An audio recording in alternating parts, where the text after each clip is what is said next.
Despite continuing FTX fallout and lingering crypto contagion concerns, it's clear business leaders here are looking to a future in Web3. As the World Economic Forum wraps up and we prepare to return home, here's some of the highlights from last week. The collapse of FTX and some of those other situations have put crypto on all policymakers' radar, and so they do still want to engage, and so that is the positive thing, and that's one of the reasons that we're here.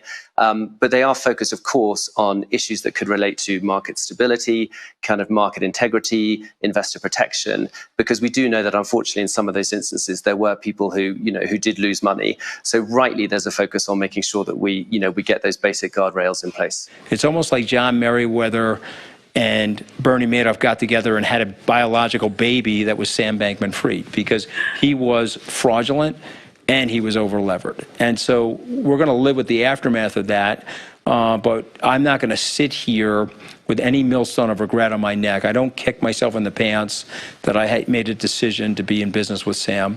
I'm going forward. I'm very optimistic about the cryptocurrency space, super optimistic about the Skybridge portfolio.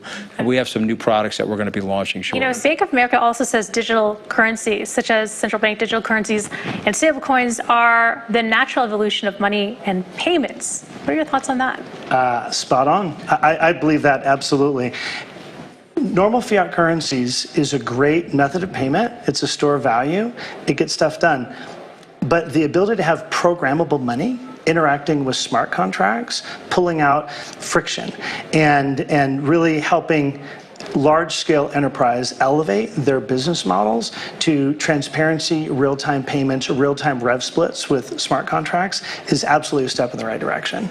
And this is absolutely the case, whether it's a stablecoin, whether it's a CBDC. They've all got this programmable component. It does differ, though, right? Not all stablecoins created equal. Not all protocols created equal that we're designing the smart contracts on top of. But it's absolutely where we're going. Where NFT was applied before is not the way it's going to be continued to be adopted. It's going to be for enterprise use cases. I can see this for healthcare records. I can see this for... Most people know NFTs as, Bored Apes and CryptoPunks, but it can be attached to real-world assets. Absolutely, absolutely. I see real estates coming around this same way. Carbon credits as NFTs. All of this is in the process. So it's good news from that side. When you think about all of the value that blockchain creates with the tokenization of identity, money, and objects, and that ability for you and I to go from digital place to place to place and bring our stuff with us, combined with the power of extended reality to redefine the places we go to. Our physical world is in 3 dimensions. Why would we hang on to a two-dimensional world, a two-dimensional digital world for a moment longer than we need to? And so we're here telling that story over the past year, really the whole notion of transforming our flat, two-dimensional digital world that's constrained to a flat piece of glass that we look through that's in our laptop or our phone. Web2, yeah.